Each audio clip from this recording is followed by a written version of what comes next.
Cât pe aici să fiu biciuit în cea mai strictă țară islamică din această regiune. Am riscat 40 de lovituri de bici, mi-a trecut glonțul pe la ureche. Dacă mănânci în public, 2700 de euro amendă. Dacă furi aici, o să fii judecat, poți să-ți pierzi brațul drept. Apa este mai scumpă decât benzina, decât motorina. Puțin cam periculos, aș spune, să ții benzina așa în soare. Pentru musulmani, alcoolul este strict interzis, iar pedeapsa este extrem de dură. You have beer? Yeah.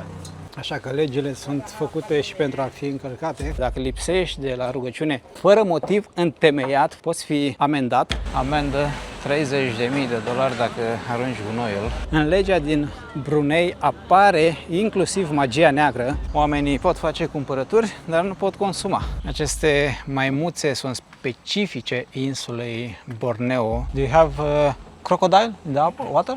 Yeah?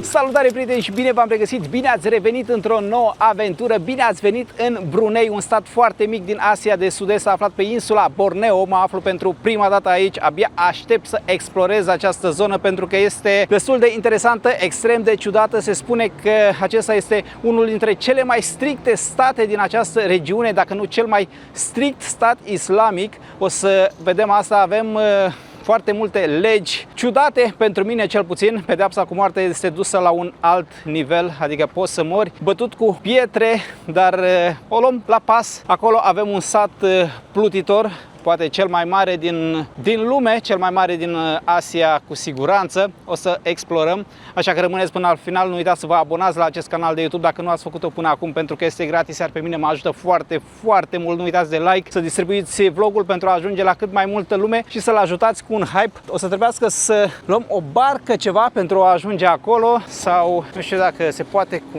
mașina. Bărci sunt foarte multe. Până atunci o să vreau să vă spun câteva lucruri despre acest stat pentru a înțelege exact unde ne aflăm în timp ce explorăm, ca de obicei, în timp ce iau orașul La Paz, capitala țării La Paz, care, o să vedeți, este foarte mică. Am ajuns în această zonă cum nu se putea mai bine, perioada Ramadanului, dar discutăm, o luăm treptat. Este și foarte cald, sunt 34-35 de grade în acest moment, dar parcă sunt 40, cam așa se simte. Vă spuneam, ne aflăm pe insula Borneo. Țara are ieșire la Marea Chinei de Sud și este înconjurată aproape complet de Malaezia. Mai interesant este faptul că țara nu este dintr-o singură bucată, așa cum bine puteți observa și pe hartă, ci este împărțită în două zone separate. Capitala se află în partea de vest a țării, este zona cea mai importantă, acolo mă aflu și eu în acest moment, iar pentru a trece pe partea cealaltă, pentru a ajunge în cealaltă parte a țării, trebuie să treci printr-un control de frontieră sau să o iei pe mare, să mergi pe mare. Este ciudat, este pustiu acest oraș. Ieri a fost și mai pustiu, pentru că ieri a fost vineri, dar în această perioadă, v-am zis, este Ramadanul, iar oamenii sunt inactivi, dacă pot să spun așa. Nimeni nu mănâncă nimic până la ora 18, până când asfințește soarele, și noi facem cam același lucru. Brunei a fost cândva mult mai importantă decât astăzi. A avut o perioadă de înflorire în care controla zone mult mai mari din Borneo și avea influență în această parte a lumii, dar după acea perioadă a urmat declinul, iar în 1888 Brunei a devenit protector britanic. Din acel moment britanicii au început să aibă control asupra politicii externe și o influență mare asupra statului, iar independența completă a venit destul de târziu, pe 1 ianuarie 1984. De aici iau oamenii bărcile, doar că mie să-mi ceară foarte mult pentru că sunt turist. I want to go to the other side. $1? Ok. Gata, am plecat la drum.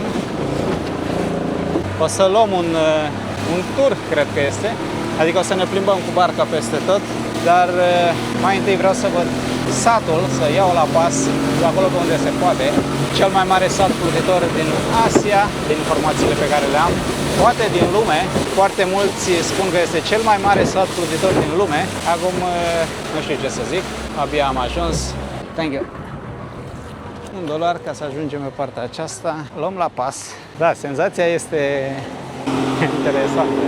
Îmi place îmi place mult mai mult decât partea cealaltă. Am ajuns ieri, am explorat puțin, am vrut să zic că am explorat puțin capitala, dar cred că am explorat-o pe toate. O să vedeți, o să revenim acolo pentru că pe partea aceea avem și hotelul. O să vedeți și acea zonă, dar cred că asta este, sau acesta este de fapt Bruneiul real, pentru că de aici a plecat totul. Acestea sunt singurele mijloace de transport.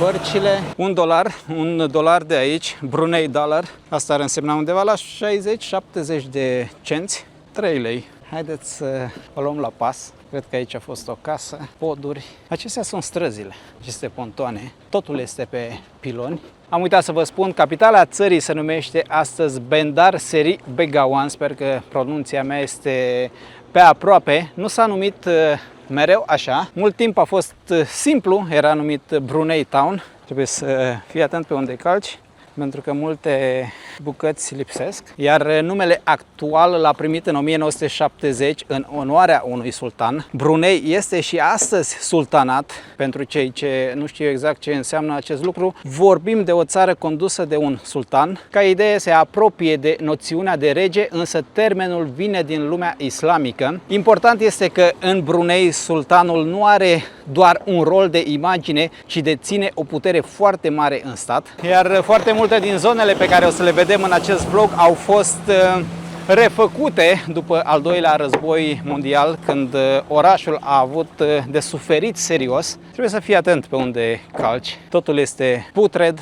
Aici cred că avem apă, gaze, nu știu exact, nu avem străzile între ghilimele, nu au denumiri. Chiar dacă ar avea, nu știu cât m-ar ajuta. Poate dacă veneam într-o altă perioadă, nu în perioada Ramadanului, aș fi găsit mai multă viață, mai multe persoane, dar așa, aici cred că e o terasă sau e sufrageria.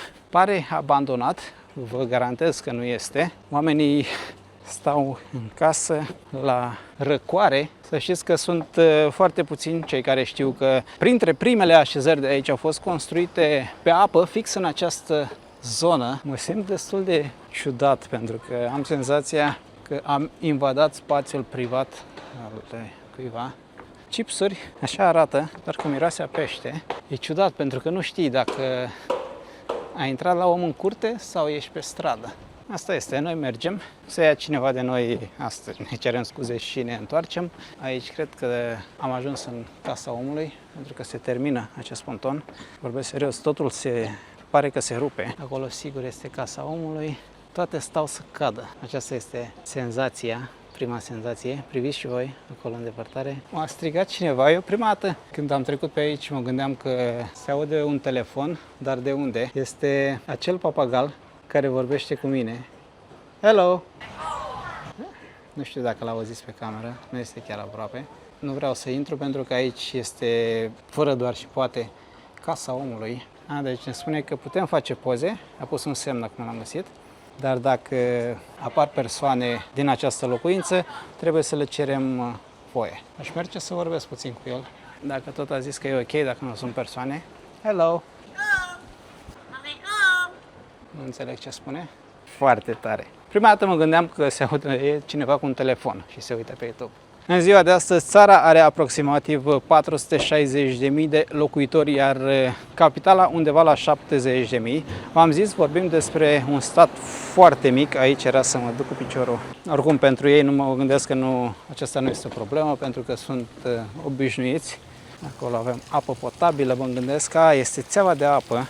Vedeți, are o scurgere și se duce în casă. Brunei țara este cunoscută mai ales pentru petrol, gaze și familia regală, dar și pentru faptul că mulți o consideră una dintre cele mai stricte țări din lume. Vă spuneam la început, nu glumeam, nu exageram. Poate dacă am fi venit într-o altă perioadă în afara Ramadanului, lucrurile ar fi fost diferite. Aș fi reușit să interacționez cu persoanele, dar așa s-a nimerit, am fost aproape și am zis că de ce să nu dăm o fugă. Pentru cei ce nu știu, suntem în luna de post pentru musulmani. De la răsărit până la apus trebuie să ții post, adică nu mănânci nu bei, nu fumezi, iar în Brunei regulile acestea nu țin doar de religie sau de respect. Vorbim de lucruri prevăzute în lege, scrise negru pe alb,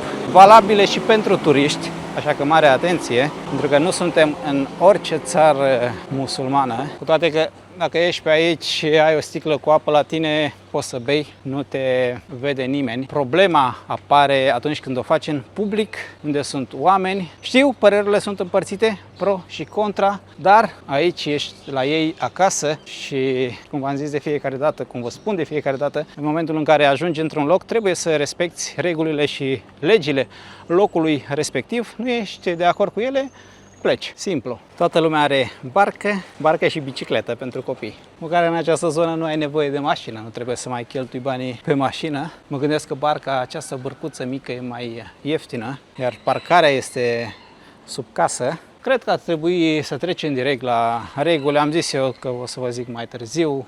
Tot încerc să amân, pentru că știu, o mare parte din voi sunteți interesați de aceste reguli, iar eu la început încerc să vin și cu câteva informații istorice, dar din păcate în momentul în care mă uit pe graficul de la YouTube, văd că acea porțiune este sărită de 80% din persoane. Oamenii nu mai sunt interesați de istorie, nu vor să, nu toți, o mare parte, după cum v-am zis, nu sunt interesați să afle ce este, cum s-a format acest loc sau alte orașe. Vor să treacă direct, să trecem direct la bârfă, dacă vreți. Aici este mai bine. Aici deja avem autostradă, dacă pot să fac o glumă. Suntem într-o altă zonă. Au apărut și numele Titan. Am ajuns în Titan. Suntem la Titan 11. Am adus în discuție Ramadanul. Aici sunt două lucruri de care trebuie să țineți cont și de care locuitorii trebuie să țină cont, sau două reguli separate, mai bine spus. Prima, nu ai voie să mănânci, să bei sau să fumezi în public în timpul zilei, iar dacă faci asta poți risca aproximativ 2700-2800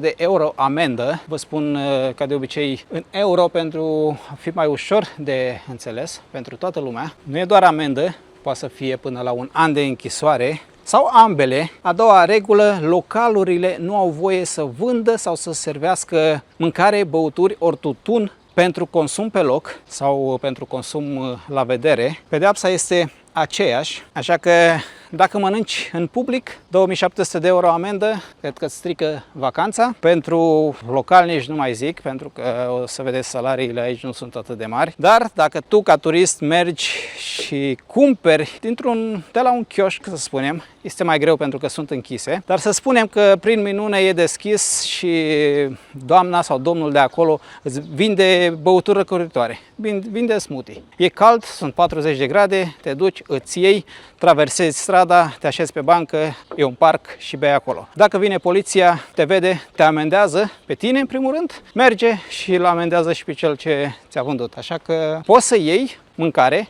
la pachet, poți să iei băutură la pachet și să mergi în camera de hotel, să mănânci acolo fără probleme. Așa mi-a spus taximetristul în drumul de la aeroport spre hotel. Mi-a zis că foarte mulți turiști procedează așa. Este acceptat pentru că în lege specifică nu poți să vinzi pentru consum pe loc, pentru consum în local sau la vedere. Poți să vinzi la pachet, vii, intri în casă și mănânci. Am ajuns iar într-o zonă mai șubredă, dar cred că mai bine mergeam în partea cealaltă. Ce frumos au pictat pe aici, pentru că văzusem un pod frumos pe care vreau să vi-l arăt. Aici cred că avem restaurant, ceva. Acum ați putea spune, e ok, ce rol mai are postul, dacă toată lumea își cumpără de mâncare și mănâncă în casă. E bine, oamenii iau aceste lucruri foarte în serios, adică nu există localnicii nu fac asta, țin postul corect. Pe lângă asta, legea îi îndeamnă, cu ghilimelele de rigoare, să respecte acest lucru. Vă dau un exemplu foarte simplu și pe scurt. Un alt lucru care pentru noi poate părea neobișnuit este că vinerea, știm cu toții, este duminica lor, dacă vreți, vinerea între ora 12 și 2 după amiaza, multe locuri se închid pentru rugăciune, magazine, birouri, diverse spații publice programul se schimbă clar în jurul religiei, iar dacă un bărbat musulman nu merge la rugăciune, poate fi amendat. Ieri a fost vineri, v-am zis, am ieșit pe stradă, o să vă las acum câteva imagini, totul era închis. Cred că din 20-25 de localuri, unul era deschis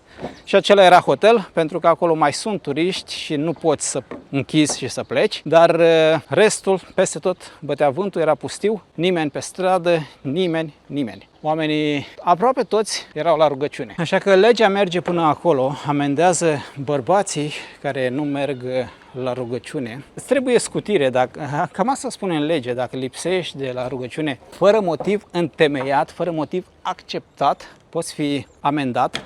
La prima abatere, amenda poate ajunge la aproximativ 135 de euro, apoi urcă pentru a doua abatere la aproximativ 200 de euro, iar dacă ai mai multe abateri, ajunge până pe la 600-700 de euro. Această lege este pentru bărbații musulmani, nu pentru turiști. La turiști nu se aplică, cu toate că tu ca turist este foarte greu să intre într-o moschee. Sunt anumite zile aici, sunt anumite zile în care turiștii pot intra. Încă nu am înțeles exact cum funcționează, mai ales acum în perioada Ramadanului este și mai greu să intre într-o astfel de moschee.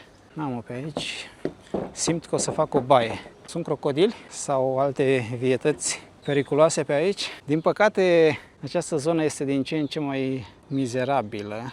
La apă mă refer, foarte mult plastic prin apă.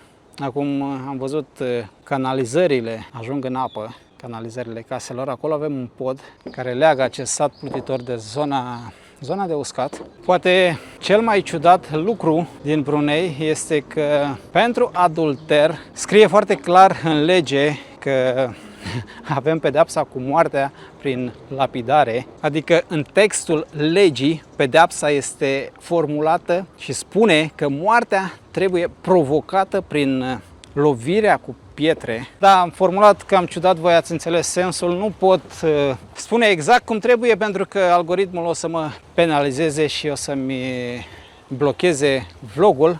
Fără motiv, nu ar fi pentru prima dată. Vreau să spun că aici avem o bucată de pământ, dar nu. Suntem tot deasupra apei. Un alt lucru care poate părea greu de crezut este legat de relațiile dintre un bărbat și o femeie care nu sunt căsătoriți. Dacă sunt găsiți într-o situație considerată nepotrivită, mai ales dacă una dintre persoane este musulmană, pot avea probleme cu legea, probleme grave. Aici se poate ajunge la amendă sau chiar închisoare, dar partea cu adevărat șocantă abia acum vine. Dacă se ajunge la adulter, apare inclusiv pedeapsa cu moartea prin lapidare, așa cum v-am zis, doar că nu este suficientă o simplă suspiciune ca să se ajungă acolo. În textul legii, pedeapsa aceasta apare doar dacă fapta este dovedită în condiții foarte stricte, adică prin mărturisirea persoanei sau prin declarația a 4 martori. Dacă nu există aceste dovezi clare, adică dacă persoana nu mărturisește sau dacă nu ai 4 martori,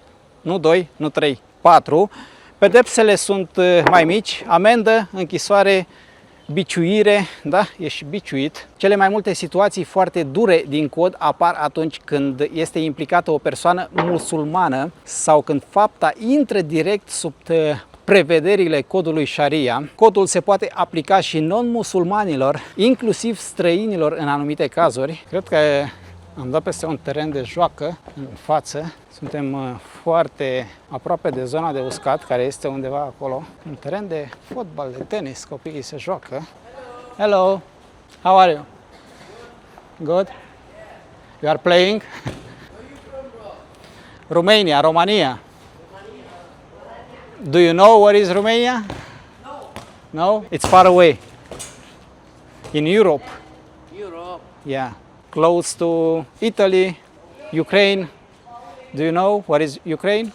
No. Ukraine, yes. Yeah? We have border with Ukraine. They are fighting with Russia, with Russia. Russia. Yeah. Putin. Yeah. Putin and Ukraine. Yeah. And now Iran and Israel and America. Exactly. Yeah. How is life here? It's good? Good and healthy. I saw. But it's better here or there on the land? Is there is better, no? This is more better than that. Here is more better. Yes, because we feeling safe in here. It's more safe here, but it's not difficult because you need to go with the boat every time. Yeah, but if you are not careful, the ball will go in the water. And that is the big problem. You are swimming, yeah? If we doesn't have for the catching the ball, we go jump, Really, take yeah. the ball. But it's very dangerous. Have a crocodile in here. Really, you have crocodile here. Yes. So much. Thank you so much. Okay, thank you. It was a pleasure. Yes. Thank you. Have fun. Yes. Copiii spun că e ok, viața e frumoasă aici, e sănătoasă, din spusele lor. Au o problemă vizibilă cu locurile de joacă, pentru că se joacă pe ciment, cu mingea sare în apă și dacă nu au cu ce să o recupereze, trebuie să sară după ea. Îmi spuneau că sunt crocodili mari și că este periculos. Adică apa nu arată atât de prietenos încât să te arunci în ea. Ați observat că sunt doar băieți. Fetele, nu știu dacă este ca în alte țări islamice, dar până acum nu am văzut fete și băieți la un loc jucându-se. Nu știu dacă este ca în Iran, ca în Afganistan. Nu vreau să vin cu informații greșite. Nici nu am cum să caut pentru că nu am internet. Adică am zis că nu are rost să-mi iau internet pentru 4 zile. De fapt avem 4 nopți de cazare aici și am zis că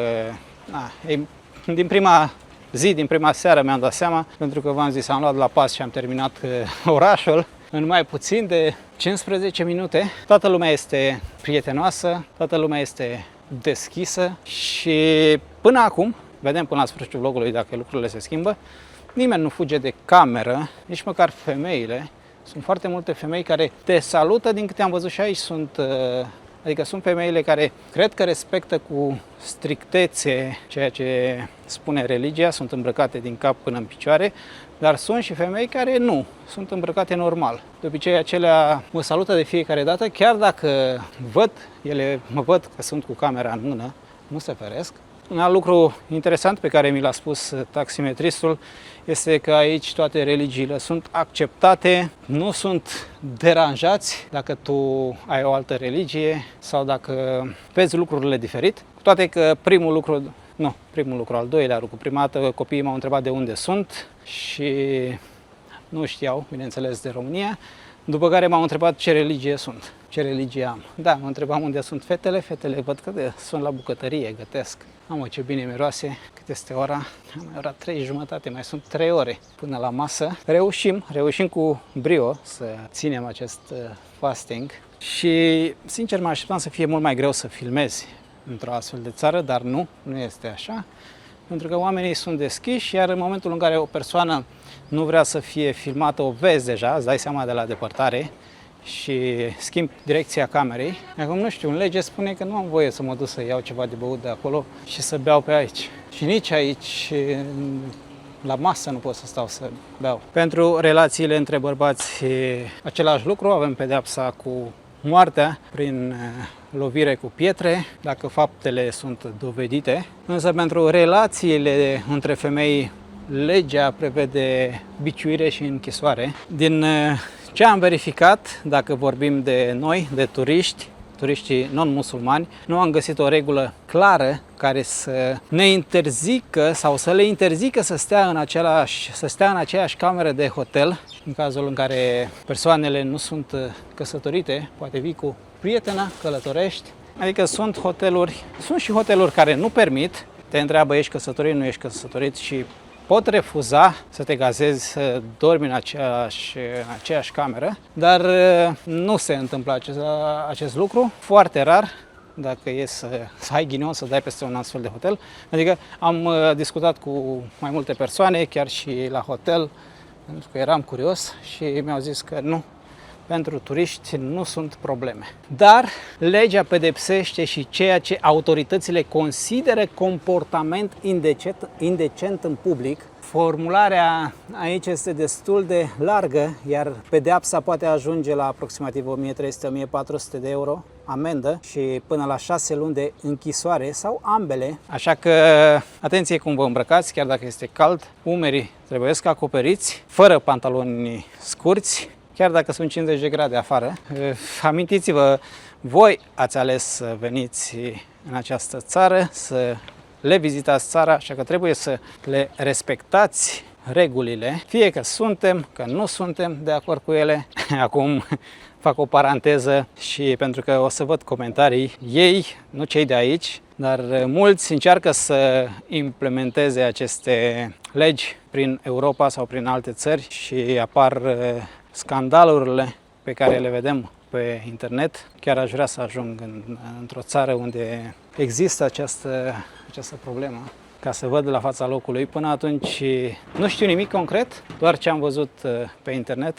Așa că dacă sunteți la curent sau ați înțeles ce vreau să spun, puteți să-mi trimiteți un mesaj în privat să-mi spuneți unde se întâmplă asta, pentru că aș vrea să merg acolo și să discut cu oamenii, să văd ce părere au. Nu de alta, am auzit că în Londra sunt peste 3000 de moschei. Dacă tot veni vorba, aici, dacă încerci să convingi un musulman să treacă la altă religie, nu mai vorbim de pedeapsa cu moartea, dar tot poți avea probleme foarte serioase. Legea prevede aproximativ 13-14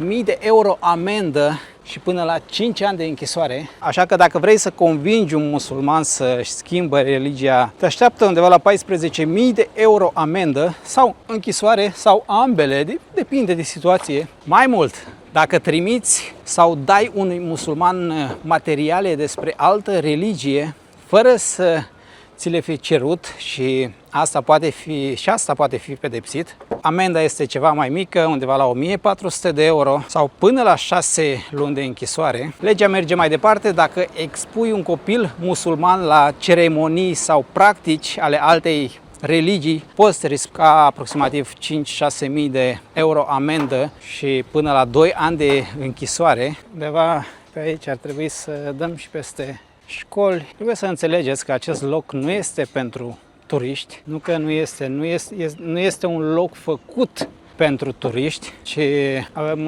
o comunitate reală în care oamenii trăiesc de generații întregi. Se numește Kampong Ayer. Acum îmi dau seama că nu v-am zis cum se numește acest loc, acest sat. Autoritățile de turism de aici îl consideră sau îl numesc Veneția Estului. Unele surse spun că satul are peste 1000 de ani, 1300 am găsit, iar cert este că acum aproximativ 600 de ani în acest loc exista deja un port important. Astăzi aici trăiesc aproximativ 10.000 de oameni și dacă e să privim lucrurile de sus, din dronă sau din satelit, o să vedem că vorbim de fapt despre mai multe sate legate între ele prin poduri și pasarele din lemn, iar oamenii au de toate aici. Școli, magazine, restaurante,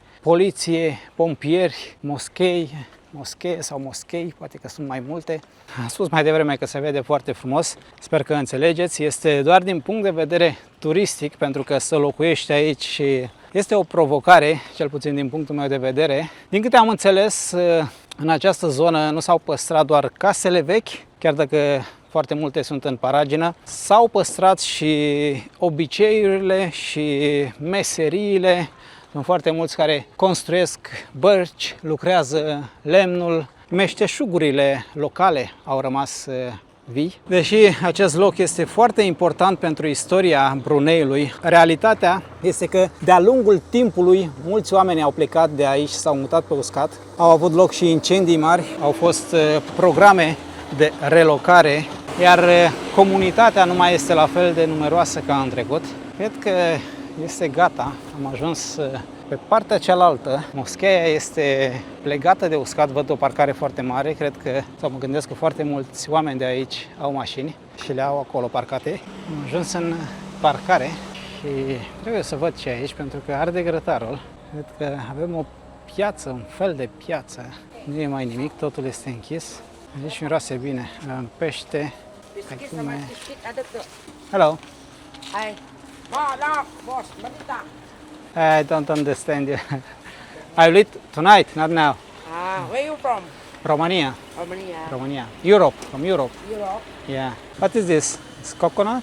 Yes. This one original coconut. This one sugar coconut. And if I buy, it's possible to drink now. And Yeah. yes. It's not Ramadan. You Islam? No, Okay. No, it's okay. it's okay. It's okay. Really? Really. Yeah. Okay. This one Yes. $2, 3 bottle, $5. This one $1 each. This one not sugar. This one have sugar. Yeah. I want cold. So you are sure it's okay for me to drink? Okay. Yeah. Yeah. It's okay.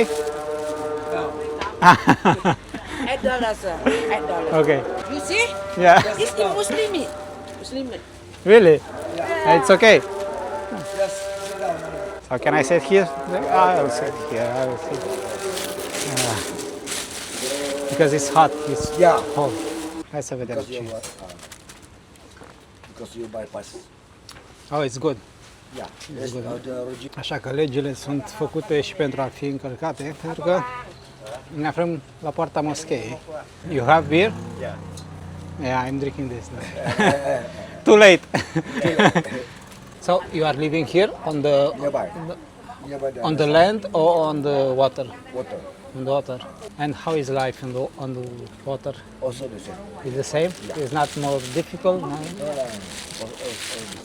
Only some of the part of the area is very hard to buy something you want to eat.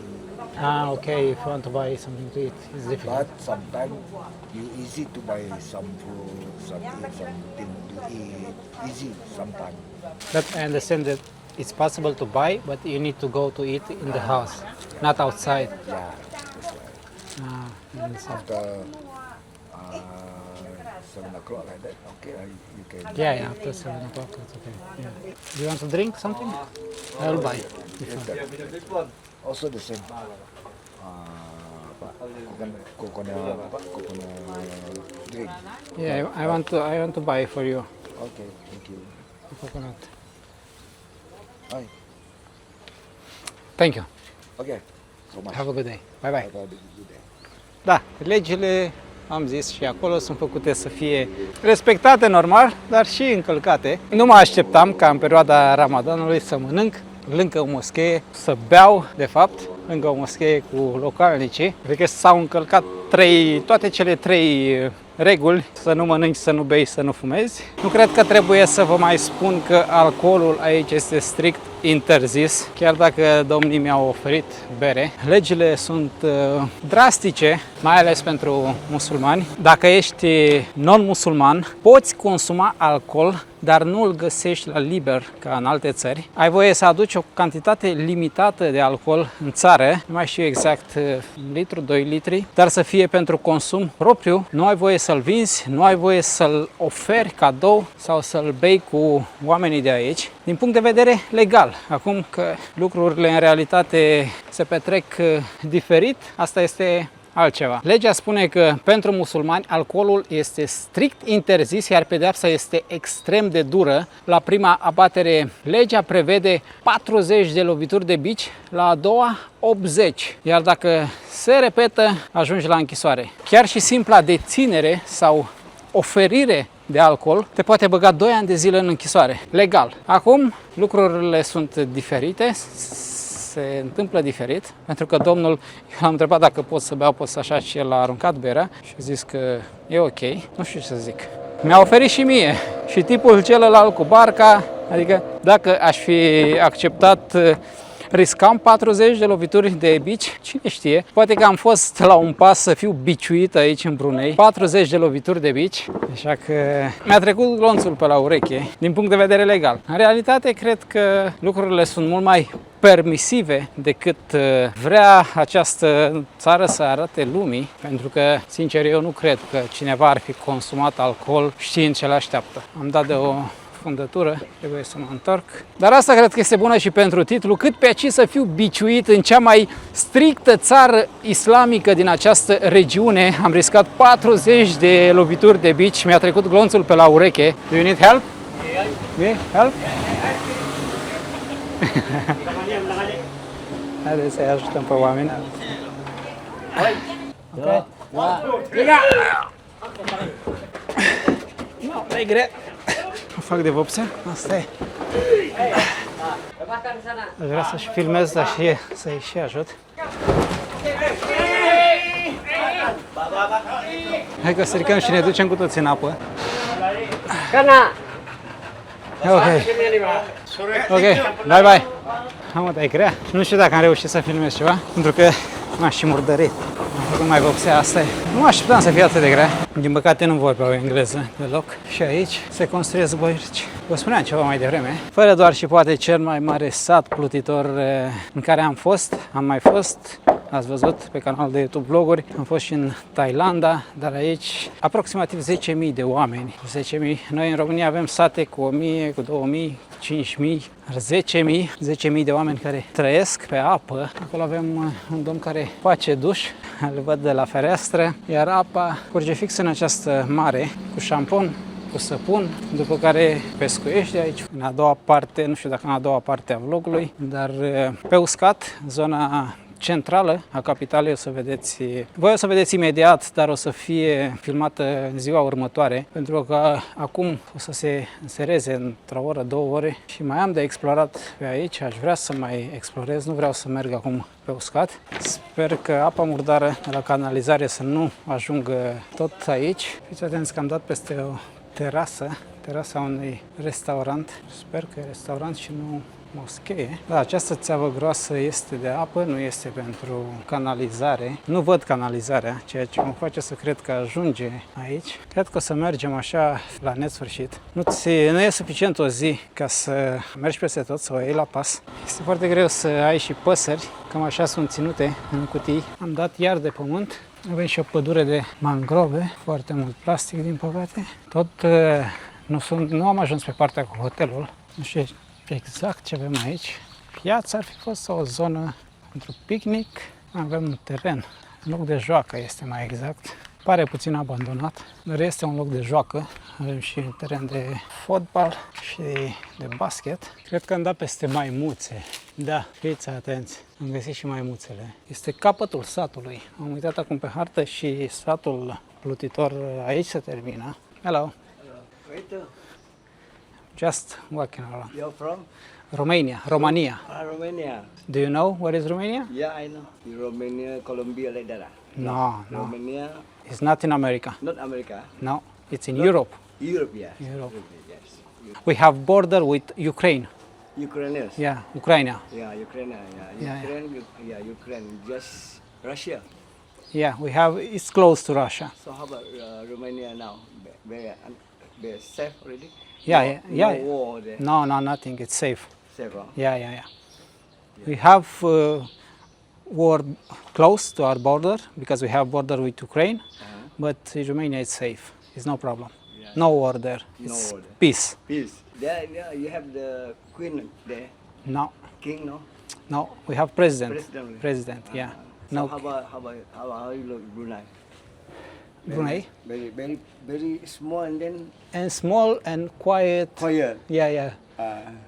I don't see so many people. Some Why? people, yeah. Because only 200,000 only, not 200. I heard there are around 400,000, something like like. And 7,000 here in capital. yeah, in capital. So it's We have it's small. Brunei have 4 districts: Kuala Belait, and then Brunei Muara here, Temburo, and Tutong. Okay, I understand. Yeah. And this village on the water, it's interesting. Are you married? Yes. Where's your My wife is at the hotel now which place? because it's too hot outside. Okay. It's the Brunei Hotel. Yeah, Brunei Hotel. Yeah. I stay there. Hopefully you So you are living here on the water or on the land? On the land. On the Before, this is my kampong here. Here. Yeah, and then You move to we the moved land. To the land, yeah. And it's better, I think, on the land, no?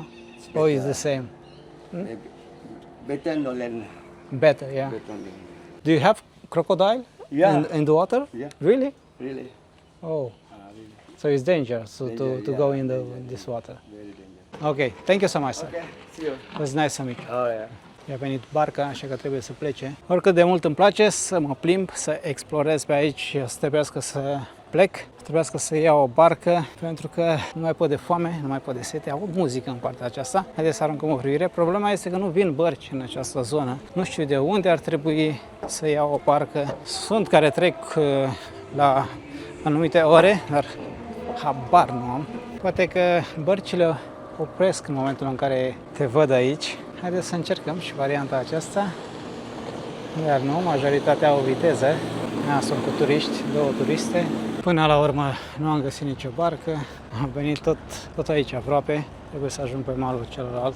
Pur și simplu nu mai am energie. Acum înțeleg de ce nu există activitate în perioada Ramadanului. Pentru că pur și simplu nu poți să faci nimic. Mai ales în condițiile actuale, 34-35 de grade chiar și la ora aceasta și se simt, de parcă ar fi 40, umiditatea este foarte mare. Nu mănânci nimic, nu am mai mâncat nimic de aseară, de la ora 18:30,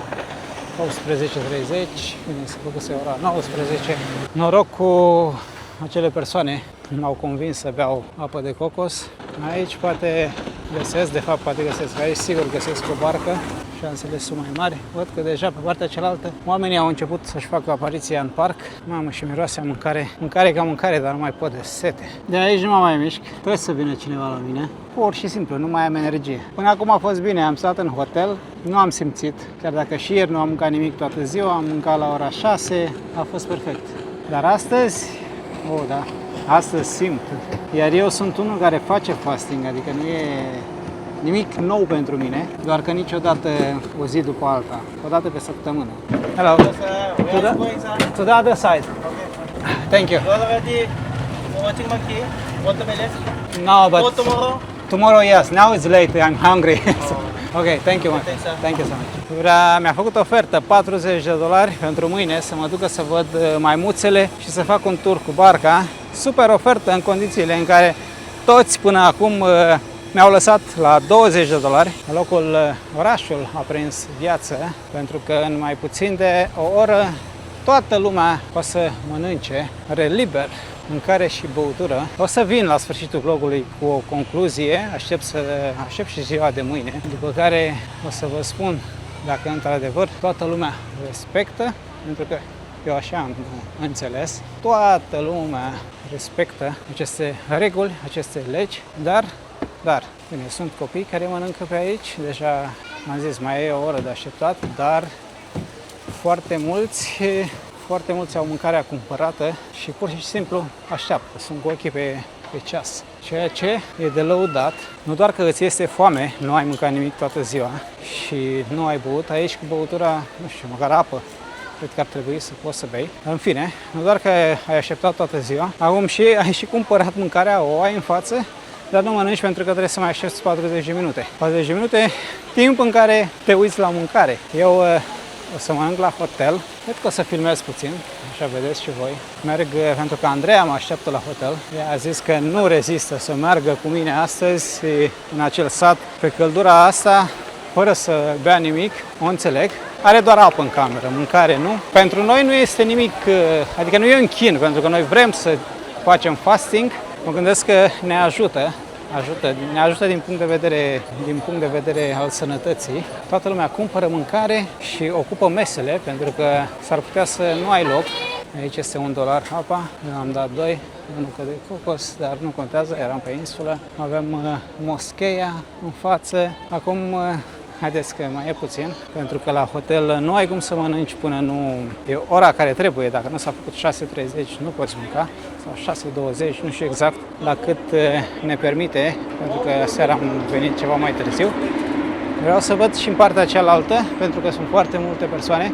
Nu știu acum dacă comunitatea organizează aceste mese sau oamenii de afaceri, pentru că sunt bufeturi, plătești o sumă mică din punctul meu de vedere. Noi plătim în jur de $30 pentru 2 persoane, dar asta în euro ar veni în jur de 13 euro de persoană. Chiar și la hotel, o să vedeți, o să încerc să filmez câte ceva. Ai nevoie de rezervare, pentru că nu mai găsești locuri. Toată țara vrea să mănânce. Toată țara iese la masă. Văd că foarte mulți mănâncă în parcuri. Aici o să avem foarte multă mâncare. Momentan nu este pe mese. oamenii cumpără și merg în parc, se așează, așteaptă ora, după care mănâncă picnic. Toată țara mănâncă la oră fixă. Nici în Dubai nu am văzut așa ceva. Că veni vorba de Dubai, avem și o ramă, seamănă cu cea din Dubai, iar oamenii s-au așezat, au mâncarea pregătită și așteaptă. Acolo avem moscheea, o să avem parte și de rugăciune. În fiecare seară mâncăm și ascultăm rugăciunea. Tot acest parc este plin.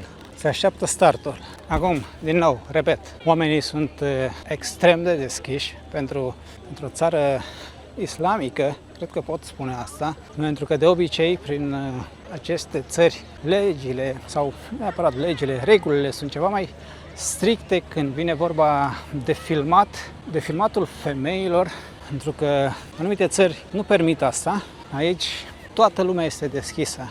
Când îmi spunea acum 2 zile taximetristul, orice este acceptat, orice religie este acceptată atât timp cât nu faci rău și nu deranjezi, adică atât timp cât îți vezi de treaba ta, ca peste tot în lume, cât nu încalci legea, totul este acceptat, iar oamenii sunt deschiși. Mai există o lege ciudată în această țară, care pentru mine unul este greu de crezut, de acceptat, este că în legea din Brunei apare inclusiv magia neagră și nu apare doar ca idee, ci cu pedepse foarte clare. Dacă autoritățile consideră că din cauza unor astfel de practici a murit cineva și-a pierdut viața, legea poate merge până la pedeapsa capitală, iar în celelalte cazuri amenda este foarte mare, undeva 68-70 de mii de euro și până la 25 de ani de închisoare. Eu nu cred în astfel de lucruri, magie neagră, albă sau cum bunica o fi, dar aici sunt pedepse drastice pentru așa ceva, așa că ceva, nu știu, trebuie să existe. E clar, aici trebuie să vii cu o oră înainte, acum înțeleg de ce oamenii așteaptă cu mâncarea în față, pentru că în caz contrar nu o să mai găsești locuri, ai putea mânca acasă, dar mă gândesc că oamenii tratează asta ca pe o sărbătoare, ca pe un prilej de a ieși și a mânca cu familia, cu vecinii. Referitor la asta, o să merg și eu la hotel să mănânc, să o iau pe Andreea, care m-a așteptat în cameră toată ziua am hoinărit, în condițiile în care astăzi este ziua ei. Da, de fiecare dată are norocul și își petrece ziua prin astfel de țări, mai mult sau mai puțin ciudate. De această dată, însă, din punct de vedere culinar, am nimerit bine, pentru că mâncarea, pentru noi cel puțin, este extraordinară. Ok, thank you. Acum este coadă, este o coadă foarte mare, vedeți și aici. Mamă, câte sunt. Din partea aia, să mai așteptăm puțin. Acolo avem mielul, foarte bun. Mi-am luat cartofi, orezul acesta îmi place foarte mult. Vedeți că aici s-a mai eliberat zona cu dulciurile, prăjituri și acesta este foarte bun. Nu știu exact cum se numește.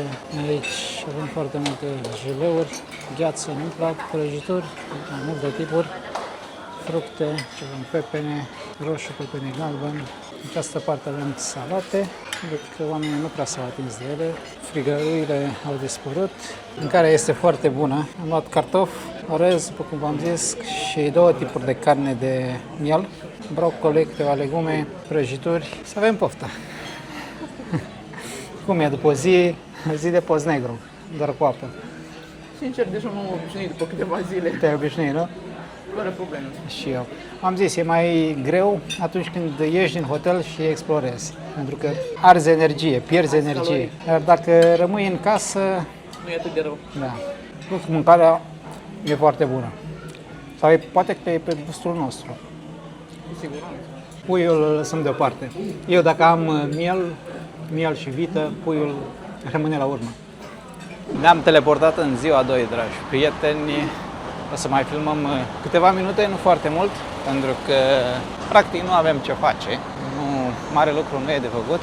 Aici deja este mai aglomerat, avem oameni pe stradă, este total diferit față de satul pe care l-ați văzut mai devreme, dar din punctul meu de vedere tot este pustiu. Ne aflăm fix în centrul capitalei, mergem acolo, în partea dreaptă, pentru că avem o piață care astăzi este deschisă, surpriză. Oamenii pot face cumpărături, dar nu pot consuma. Cel puțin așa scrie pe hârtie. Ce parcare plată, cum să ajung eu într-o țară nouă și să nu trec prin piață. Pește uscat, miroase pește uscat, ceea ce am văzut ieri, puse la uscat, acele chipsuri din pește, câteva legume, fructe, ce aici, cachi, artei, multe sunt închise.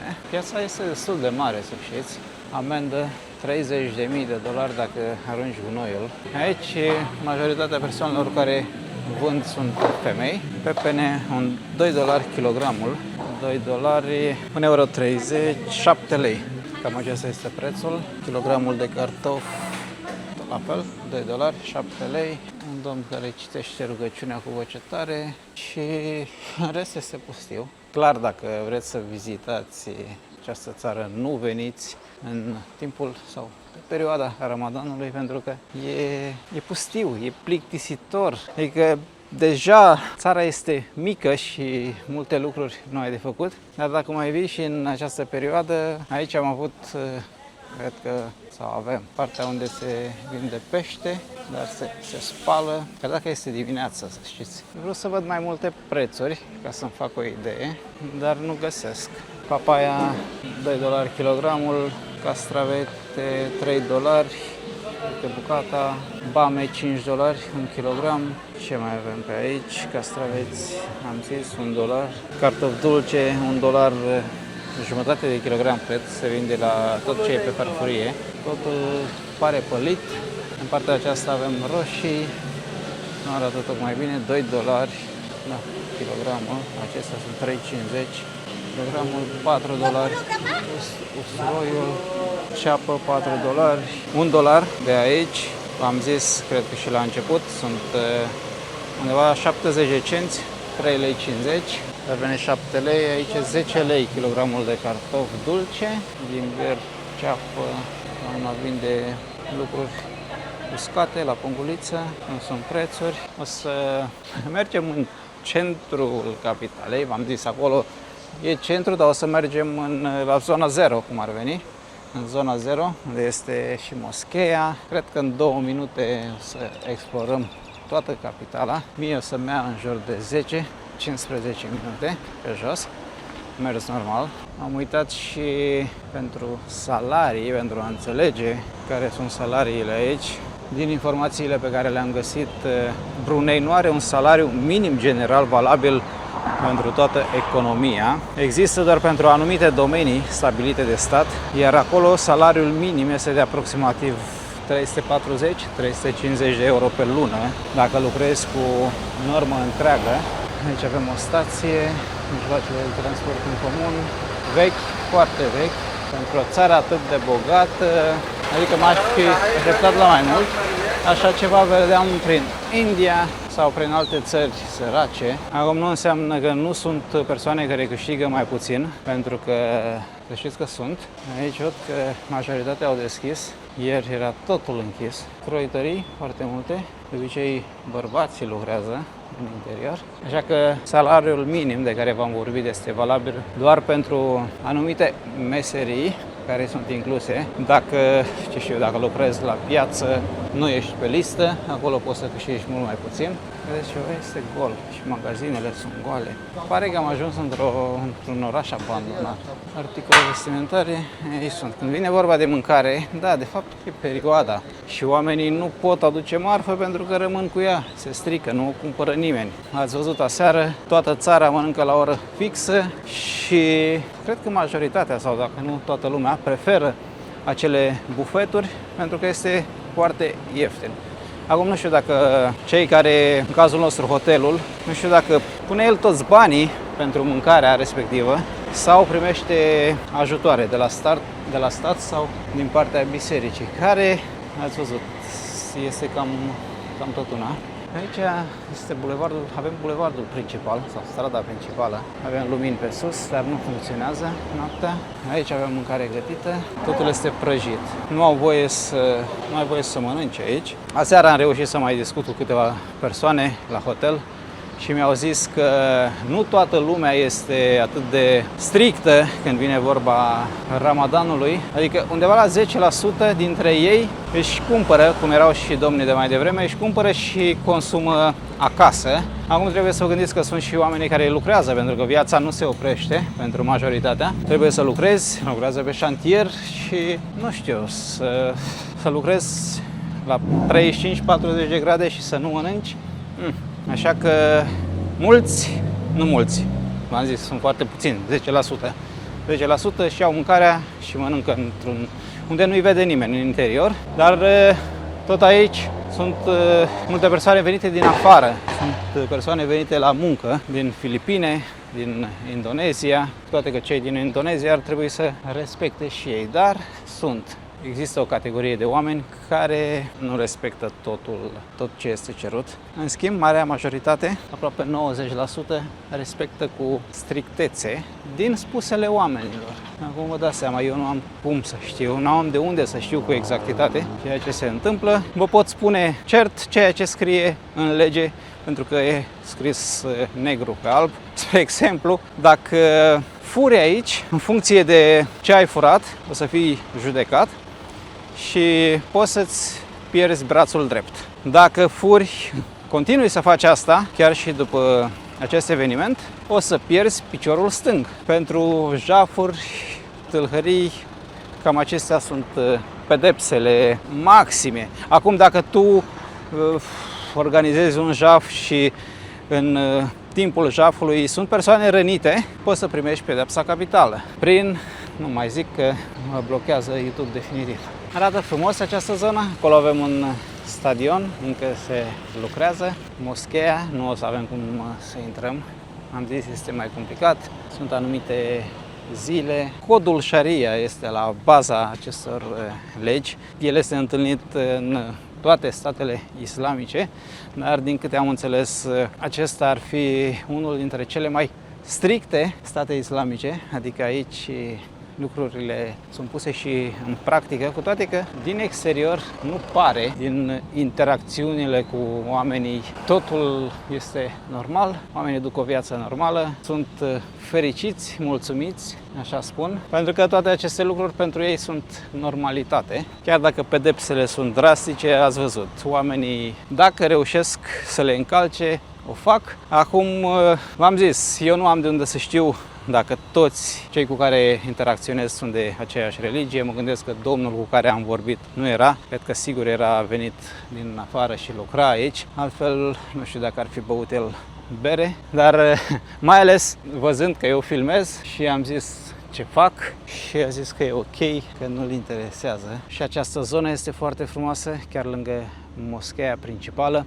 De fapt, ați văzut câteva imagini și aseară, vă amintiți, Rama din Dubai, era plin, acum este pustiu. Câteva persoane acolo care pregătesc lucrurile pentru diseară, pentru ora 18:30, în rest pustiu. Cred că cam așa s-ar caracteriza tot ceea ce am văzut astăzi. Pustiu, un oraș, o țară monotonă, poate exagerez, dar am luat la pas toată capitala, tot acel sat plutitor. Am făcut undeva 20 de kilometri ieri pe acele pontoane, pe acele străduțe. Ce frumos arată acești copaci. Și aici este frumos, se vede că este nou, încă nu e gata. Avem și acești copaci care arată foarte frumos, futurist, baobab. Ce nu am vizitat în acest vlog ar fi fost ce am putut vizita și am omis, poate una-două moschei, un palat, dar acolo ați fi văzut lux și opulență. Nu știu exact dacă poți în această perioadă să vizitezi Palatul Sultanului,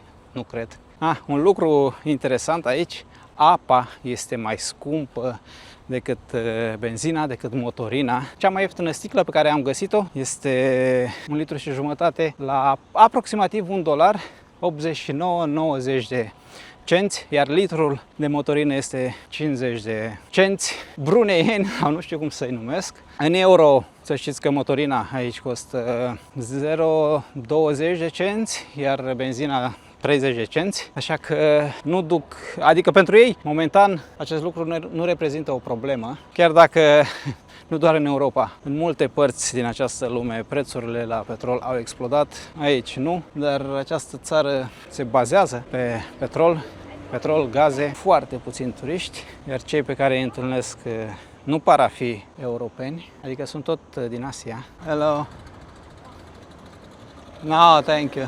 V-am zis, sunt foarte puțini turiști, în momentul în care te văd, chiar dacă domnul e jos, eu sunt aici, te abordează. 1 hour. Not now, it's... How much?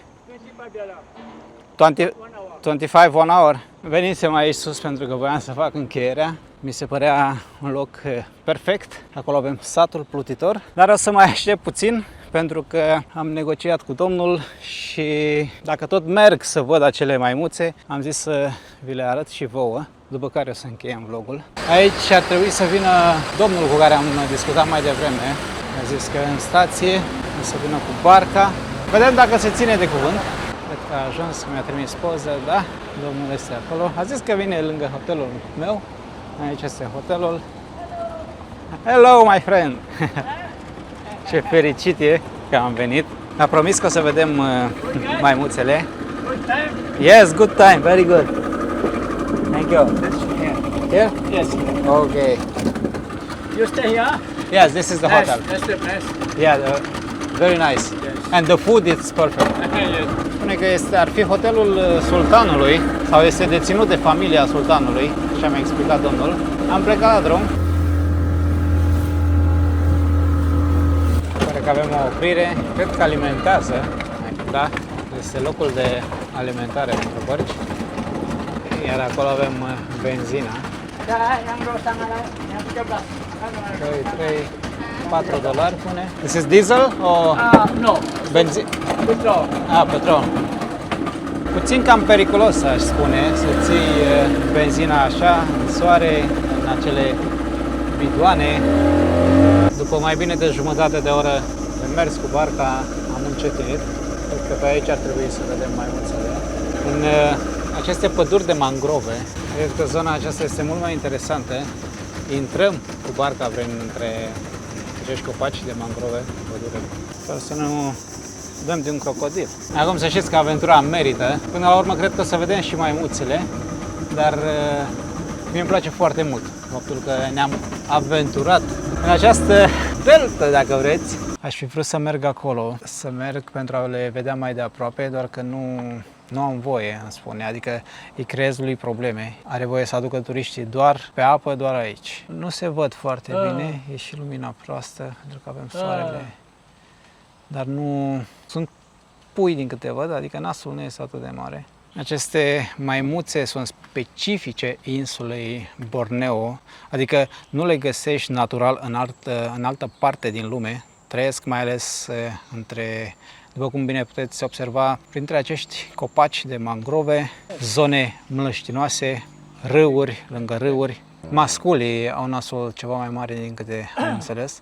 Cei de la National Geographic au zis sau au ajuns la concluzia că acest nas îi ajută cu femelele, îi ajută și în luptele sau, ce știu eu, în luptele cu alți masculi. Priviți-l pe acesta, ce fel arată. Din păcate nu am o cameră pentru așa ceva, filmez cu telefonul, camera principală nu are zoom, dar mă gândesc că se înțelege. Mănâncă frunze, semințe, cu asta se hrănesc. Acesta chiar are nasul mare. Do you have crocodile in the water? Yeah? And can you see the crocodile? Crocodile good. Down water nice. But this one? No water good. So I cannot see the crocodile, eh? No. No? Oh no. If I want to see, No. I cannot. It's dangerous? Dangerous. Yeah? Spune domnul că nu ai cum să vezi crocodilul pentru că e periculos. They will attack the boat? They will come in? No? No? Este foarte greu să-i vezi, mai ales de aici. Nici măcar nu reușim să ne apropiem, că există un copac căzut. Plus că acest tip, ele fug de oameni, nu sunt ca maimuțele pe care le-am mai văzut până acum. Acelea veneau pentru mâncare. Aici nu există așa ceva. Dacă erau pe partea cealaltă era mult mai bine pentru că ne-a ajutat și lumina. Acolo avem câteva persoane care pescuiesc. Nu înțeleg de ce nu poți să ajungi cu barca acolo, după care o iau pe jos. proprietate privată ceva? Sau vreo persoană importantă care locuiește aici, mai bine zis? It's a pleasure. Yes, thank you. And maybe see you next time. Okay, thank you. Bye. Thank you so much. Omul e foarte fericit. I-am dat mai mult. Vrea poză cu Andreea.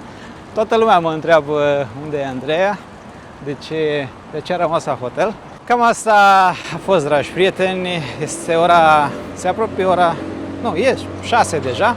În 30 de minute o să trebuiască să mâncăm. Nu am mâncat nimic astăzi, am băut apă, pentru că fără apă pentru mine cel puțin este imposibil. Apă trebuie. Acum maimuțele, ați văzut și voi ce am văzut și eu, merită, toată experiența a fost extraordinară, dar pe cameră nu știu cât de bine o să se vadă. Acest tip de experiență este, sau mai bine zis, acest tip de experiență trebuie trăit în viața reală. Când îl vezi pe cameră sau pe TV, pe telefon, senzația nu este aceeași.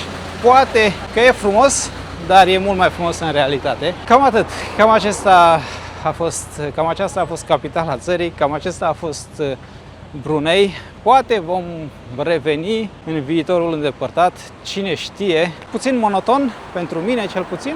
Oameni de treabă, am dat peste oameni extraordinari, mâncarea de nota 10. Cam atât, sunt curios cum vedeți voi lucrurile, cum vi se par legile, regulile, pentru că sunt mai mult decât ciudate, așa că vă rog să lăsați părerile în comentarii, să-mi spuneți ce părere aveți. Într-un mod civilizat, vă rog, nu uitați să vă abonați la acest canal de YouTube dacă nu ați făcut-o până acum, pentru că este gratis, iar pe mine mă ajută foarte, foarte mult.